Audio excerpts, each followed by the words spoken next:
আবার সবাই পাগল বলে। একটা পাগল বলে, জঙ্গল বলে। একটা পাগল এভাবে একটা বাসা থাকে নাকি? একটা জঙ্গল সবাই বলে। ফিজিক্যালি অনেকে অনেক কিছু বলে। একটা মেয়ে ইস! কত ডং, কত তামাশা একটা মেয়ে মানুষ সাইকেল চালাইয়া। অনেক কিছু। আবার রাস্তায় দেখেন অনেক রিস্কাওয়ালারা কেমন শিস বাজায়, মানে সাইকেল চালাইতে বুঝছেন, উল্টাপাল্টা কথা বলে। আবার বেশিরভাগ ৮০% মানুষ যথেষ্ট রেসপেক্ট করে। যখন আমি সাইকেলটা নিয়ে যাইগা, তখন অন্যান্য রিস্কাওয়ালারা বা গাড়িওয়ালারা আমার প্রচণ্ড সম্মান দিয়ে কথা বলে যে, "আপু আপনি যান।" আর সবাই আমার দিকে তাকায় থাকে। এই জিনিসটা আমার কাছে খুব ভাল লাগে। আমি ঢাকায় ২০ বছর আমি সর্বপ্রথম যখন ঢাকায় আসছি তখন আমি গার্মেন্টসে কাজ করছি হেল্পার হিসেবে। তারপর অপারেটর, আর তারপর আমার বিয়ে হয়ে গেছে ২০০৭-এ। তারপর ১২ বছর সংসার ছিল। আমার গত ৫ বছর হইছে ডিভোর্স হইছে। তারপর যখন ছুটিতে চাকরি করতাম, রাত্র ১২টা বাজে ছুটি হইতো। তারপরে আমার বর প্রচন্ড টর্চার করতো আমাকে। ২০-এ আরকি আমার ডিভোর্স হয়ে যায়। ডিভোর্সের পরে আমি আবার প্রথম বাসায় কাজ নেই আরকি, বাসা বাড়িতে কাজ করার জন্য। ওখানে মনে হয় ৬-৭ মাসের মতো কাজ করি। আমি সবসময় একটা কল্পনা করতাম যে আমার মনে, মনে একটা সাইকেল থাকতো। মনে, মনে একটা করতাম যে আমার সাইকেল থাকতো, সাইকেল নিয়ে আমি কাজে যাইতাম এরকম আরকি। তারপর যাই পরে আবার গাজীপুর চলে যাই। গাজীপুর কিছুদিন কাজ করে আবার চলে আসি ঈদের সময়। ঈদের সময় দেখি আমার এই সাইকেলটা সেকেন্ড হ্যান্ড তো একটা দোকানের সামনে ছিল। তখন আমি ওখানে লেখা ছিল বিক্রি হবে। তখন আমি ওনাকে জিজ্ঞেস করি, "এটা কত সেল করব?" উনি বলছিল ৪.৫। আমি বলছি, "এত দিতে পারব না।" সাইকেলের পিছনে আমি ২ মাস ঘুরছি। ২ মাস পর উনি জাস্ট আমার লাইফের কিছু হিস্টোরি শুই না আরকি, উনি আমারে ৳৩৫০০ সাইকেলটা দেয়।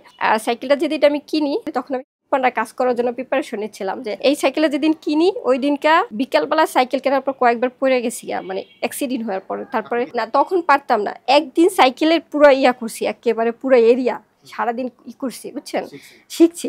আমরা কেউ শিখাই দেয় না। তারপরের দিনে ফুটপান্ডা নেমে গেছি কাজের জন্য। কিন্তু একটা ভয় ছিল, আল্লাহ মানে এই যে রাস্তার যে অবস্থা, ঢাকা শহর জাম, এর মধ্যে কেমনে চালাবো। তারপর যাই হোক প্রায় ১ বছরের বেশি ফুটপান্ডায় কাজ করতাম। তারপরে রাত্রেবেলা এগুলো আর কি ইউটিউবে দেখতাম, দেখা এগুলা শিখতাম আর কি। আমি ফিজিক্যালি আমি কোথাও ট্রেনিং নেই না।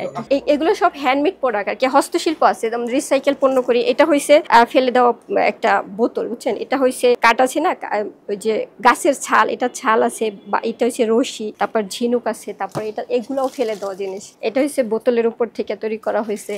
এটা হয়েছে আর কি। যাই হোক, আমি আমার সংসার লাইফে আমি ভাঙ্গারি দোকানেও কাজে গেছি। আমার বাচ্চা ছিল ছোট, আমার বর আমারে ঘর থেকে প্রচন্ড টর্চার করতো। মানে পরপর ২টা বাচ্চা হয়েছে, আমি কিছুই করতে পারি নাই। বাসা থেকে আমার বের করে দিয়েছেন, আমি বাচ্চা নিয়ে কই যাবো। তারপরে ৭০ টাকা হাজিরা ভাঙ্গারি দোকানে আমি কাজ করছি। আসলে সবচেয়ে বড় কথা, আত্মবিশ্বাস থাকলে আপনি সবকিছু পসিবল। আমার শরীরে অত শক্তি না, আমি এরকম ছিলাম না, আরো সুন্দর ছিলাম, আরো সস্তা ছিল। জাস্ট এটা কিন্তু ৩ তলায় আমি আছি।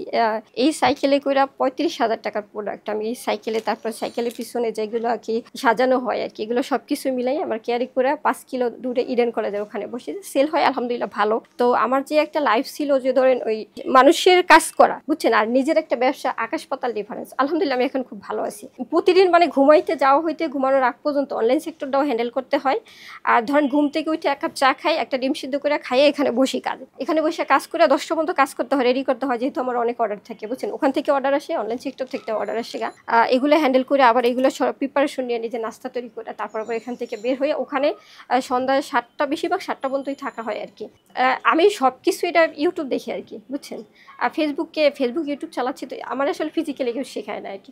আর আমার ধরেন আমার যে একটা দিব যে আমার ব্যাকগ্রাউন্ডে কেউ আমার হেল্প করবো, মেন্টালিটি ফিজিক্যালি যে সাপোর্ট দিব, ওরকম আমার বন্ধুবান্ধব বলেন, আত্মীয় স্বজন বলেন, ফ্যামিলি বলেন, কেউ না। আমি ওইরকম ফ্যামিলি থেকেও আমার জন্ম হয়েছে যে নিম্ন মধ্যবিত্ত শ্রেণী, যে আমার ফ্যামিলির ব্যাকগ্রাউন্ড ওইরকম ভালো না, যে আমার একটু সামান্য মেন্টালিটি সাপোর্ট দিবে যে না তুই কাজ কর, আমি আগাইতেছি। জাস্ট আমি আমার প্রচণ্ড ইচ্ছা শক্তি আর আল্লাহর পর আত্মবিশ্বাস আর প্রচণ্ড ভালোবাসা নিয়ে আমি আগাইতেছি।